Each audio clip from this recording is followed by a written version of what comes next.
Assalamualaikum warahmatullahi wabarakatuh.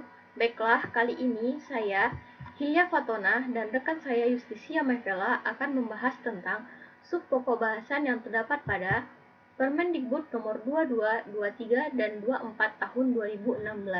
Baiklah, masuk pada materi pertama yaitu karakteristik pembelajaran. Karakteristik pembelajaran pada setiap satuan pendidikan berkait erat pada 1. Standar kompetensi lulusan. Standar kompetensi lulusan memberikan kerangka konseptual tentang sasaran pembelajaran yang harus dicapai. Apa saja sasaran pembelajarannya? Yang pertama sikap, yang kedua pengetahuan, yang ketiga keterampilan. Baiklah, masuk pada poin yang kedua yaitu standar isi. Standar isi memberikan kerangka konseptual tentang kegiatan belajar dan pembelajaran yang diturunkan dari tingkat kompetensi dan ruang lingkup materi. Kedua, perencanaan pembelajaran. Pada perencanaan pembelajaran terdapat 1. Desain pembelajaran. Desain pembelajaran meliputi penyusunan rencana pembelajaran, penyiapan media pembelajaran, sumber belajar, perangkat penilai pembelajaran, dan skenario pembelajaran. Dalam desain pembelajaran ini terdapat silabus dan RPP. Selanjutnya, rencana pelaksanaan pembelajaran. Rencana pelaksanaan pembelajaran atau RPP dikembangkan dari silabus untuk mengarahkan kegiatan pembelajaran peserta didik dalam upaya mencapai kompetensi dasar atau KD.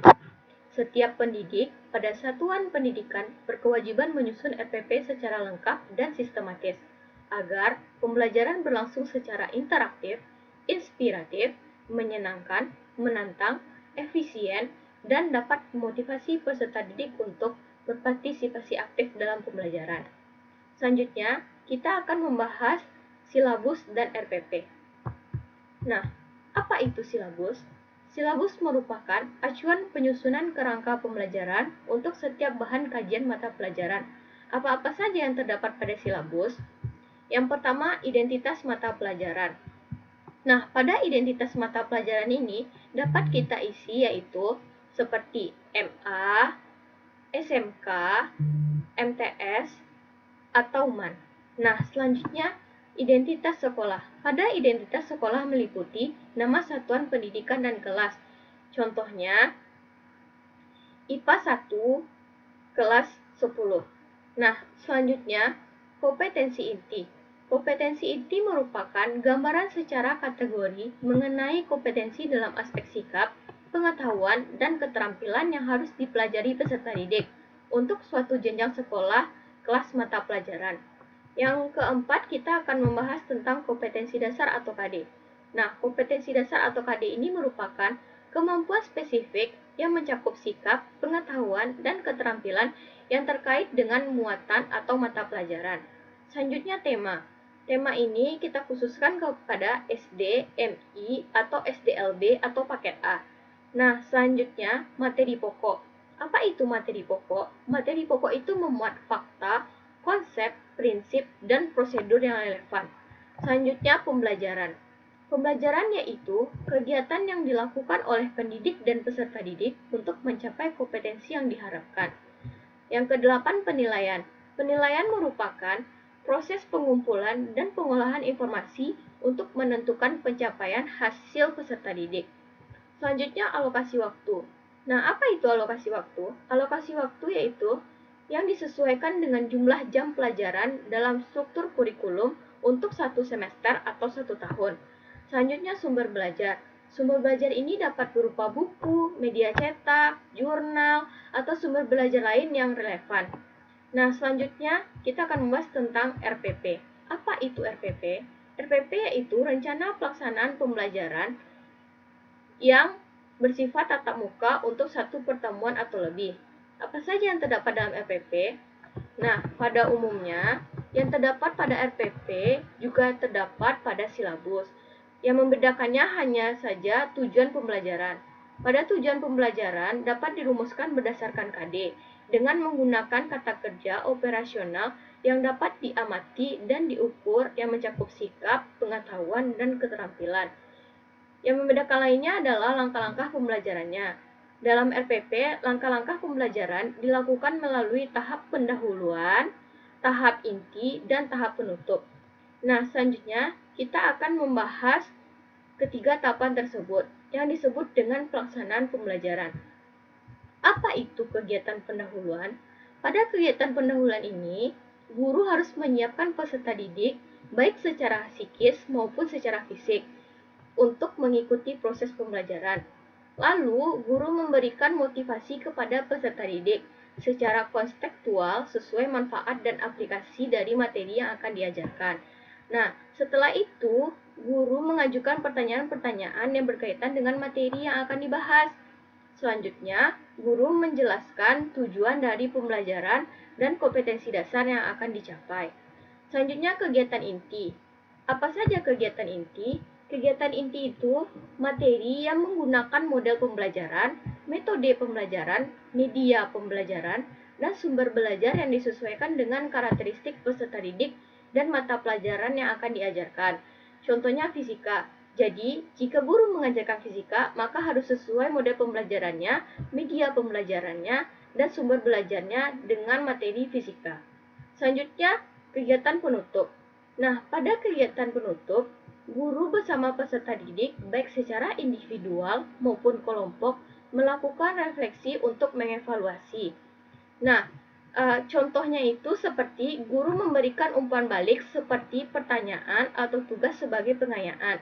Lalu diakhiri dengan memberikan informasi tentang rencana pembelajaran untuk pertemuan berikutnya. Selanjutnya, penilaian proses dan hasil pembelajaran. Pada penilaian proses dan hasil pembelajaran, guru dapat menggunakan pendekatan penilaian otentik.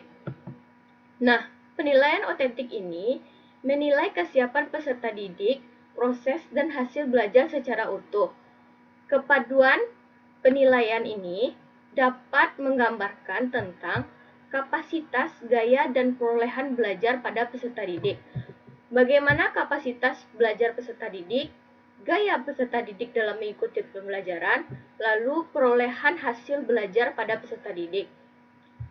Nah, ketiga aspek ini dapat menghasilkan dampak instruksional pada aspek pengetahuan dan dampak pengiring pada aspek sikap. Selanjutnya, guru dapat melihat hasil penilaian otentik untuk merencanakan program perbaikan atau remedial, pengayaan atau enrichment, atau pelayanan konseling. Baiklah, selanjutnya akan dilanjutkan oleh rekan saya Justisia Mevela.